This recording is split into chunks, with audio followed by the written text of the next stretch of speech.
Elle mange mystiquement les personnes qu'elle regarde. Après cette vidéo, vous allez comprendre pourquoi il y a certaines personnes qui vous fuient du regard. Vous allez comprendre pourquoi il y a certaines personnes qui préfèrent baisser la tête au lieu de vous regarder. Vous allez comprendre qu'on n'accueille pas n'importe qui chez soi. J'ai dit, l'histoire mystique, si. Asseyez-vous parce que non, ça va vous secouer. Voilà l'histoire de la sœur.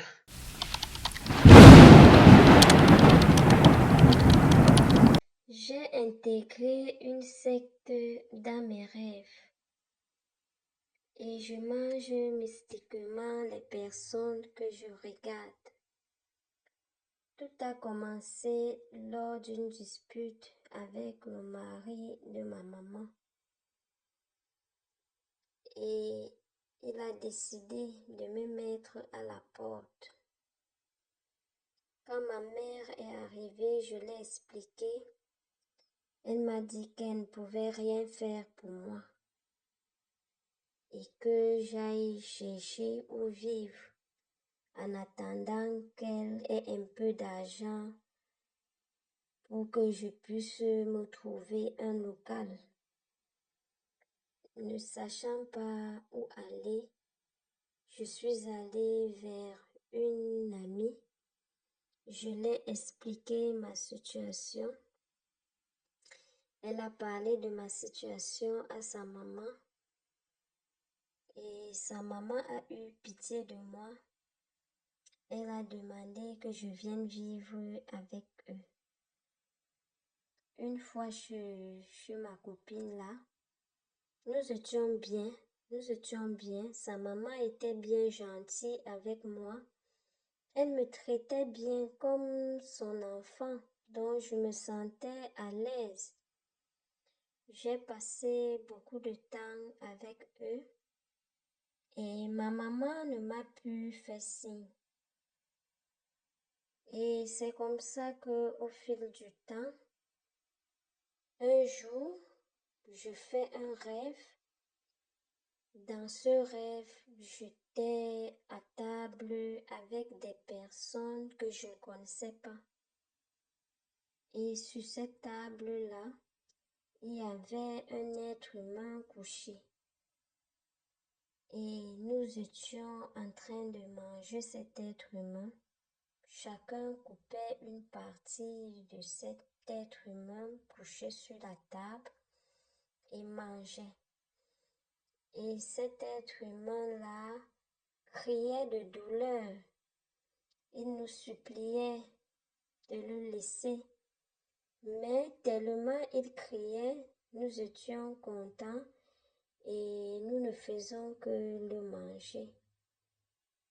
Et le matin, quand je me suis réveillée, j'ai eu très peur. J'ai voulu parler de ça à ma copine, mais j'ai eu peur.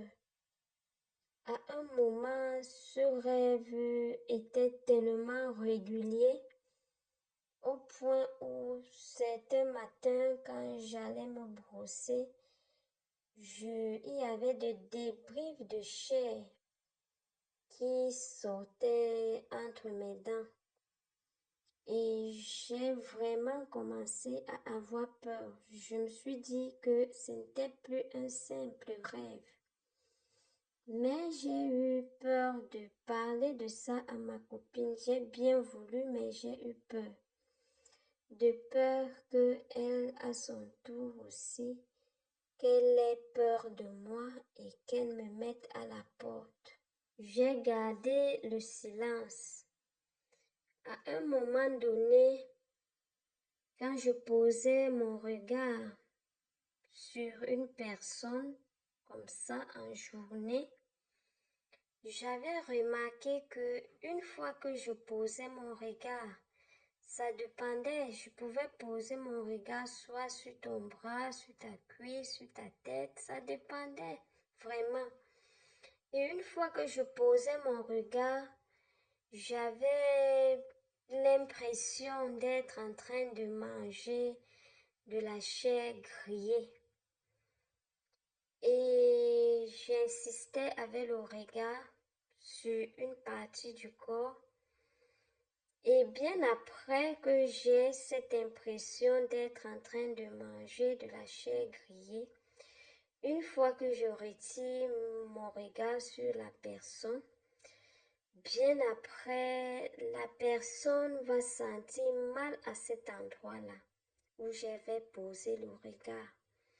Il va sentir tellement mal au point où il va sentir le palu. Et une fois que cette personne va se rendre à l'hôpital, on lui dira ce sont les courbatures, c'est un début de palu.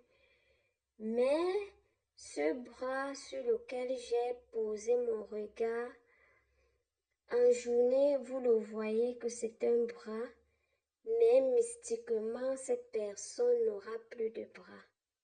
Et ça se passait comme ça tout le temps. Des personnes qui venaient rendre visite, soit à la maman, soit aux autres membres de la famille qui vivaient avec nous, et que je posais mon regard sur eux, ça se passait toujours comme ça. Une fois que la personne rentrait, quelques jours après, il devait appeler pour dire que depuis la dernière fois que j'étais chez vous, quand je suis rentrée, j'ai eu le palu, ou alors je suis même encore hospitalisée, ou alors c'était toujours des trucs comme ça. Et ça me faisait mal parce que je me sentais coupable, mais ce n'était pas de ma volonté. Ce n'était vraiment pas de ma volonté. Et j'avais de plus en plus envie de consommer cette chair grillée, que un jour comme ça, il m'est arrivé de poser mon regard sur la mère à ma copine, la maman qui m'avait accueillie dans cette maison. Et j'avais posé mon regard au niveau de sa poitrine, son cou, dont nous étions en train de parler. Et pendant que nous parlons, je la regardais. Et c'est comme ça que j'ai encore ressenti, comme d'habitude, comme si je consommais de la chair grillée. Et bien après, sa maman, elle a commencé à se plaindre. Elle sentait mal au cou, à la poitrine. Au début, ceux qui étaient à la maison avec nous lui disaient que c'est un mal d'estomac. D'autres lui disaient non, si c'est le cou, sûrement tu aurais mal dormi. On lui frottait les baumes au niveau du cou. Et pour la poitrine, on lui disait c'est le mal d'estomac, il faut prendre ci, il faut prendre ça. Et elle avait tellement mal. Et elle était restée couchée. Ça m'a fait tellement mal de la voir couchée parce que c'est une maman qui sortait se battre. Elle sortait se battre et elle se battait comme ça pour que nous puissions manger à la maison. Et moi-même qui vivais dans sa maison, il n'y avait aucune différence.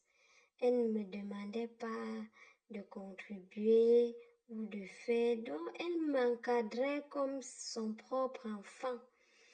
Donc ça m'a tellement fait mal de la voir coucher comme ça m'a tellement fait mal. J'ai donc décidé de partir de chez elle, puisque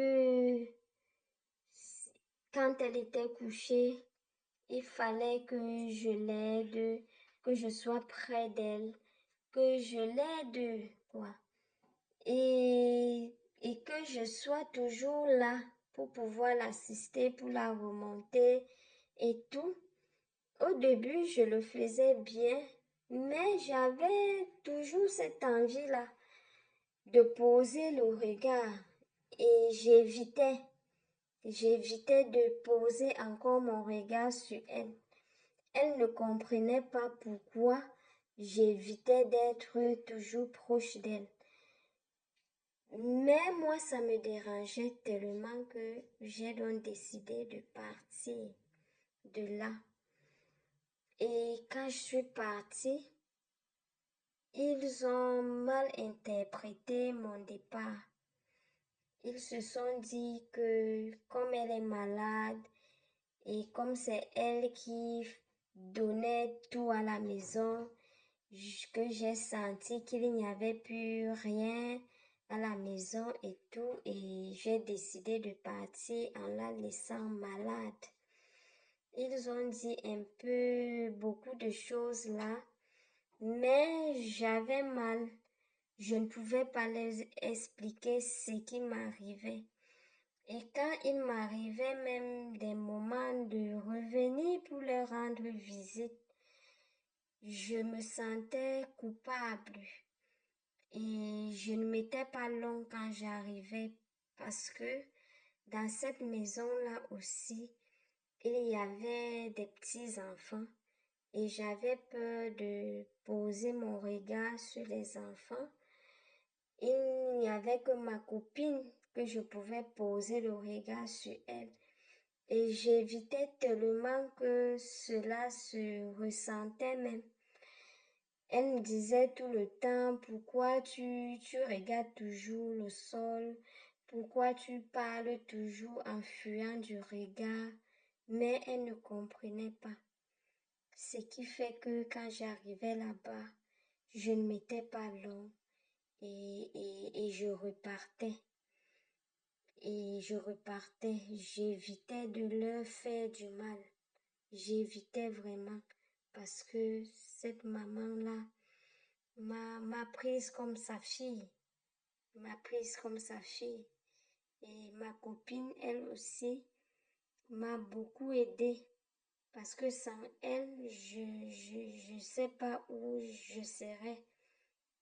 Je sais pas. Si tu écoutais cette vidéo jusqu'à la fin, j'aimerais vraiment que tu puisses la liker d'abord, la partager et la renchérir. Ceci est une demande que je n'ai pas pour habitude de le faire, mais il faudrait que cette vidéo puisse monter au maximum, histoire de sensibiliser. Il faut la faire monter, je vous en prie. Renchérissez-la. Faites ce que je vous ai dit si vous êtes arrivé jusqu'ici. Ici, nous parlons des histoires vraies et mystiques. Si tu n'es pas encore abonné, abonne-toi pour me soutenir. Ici Alicia Lotus, on se dit à très bientôt pour une prochaine vidéo. N'hésite pas à m'écrire soit en inbox, soit sur ce numéro qui s'affiche là pour me raconter ta part d'histoire vraie et ou mystique que tu as vécue ou celle d'un proche. Shalom la famille.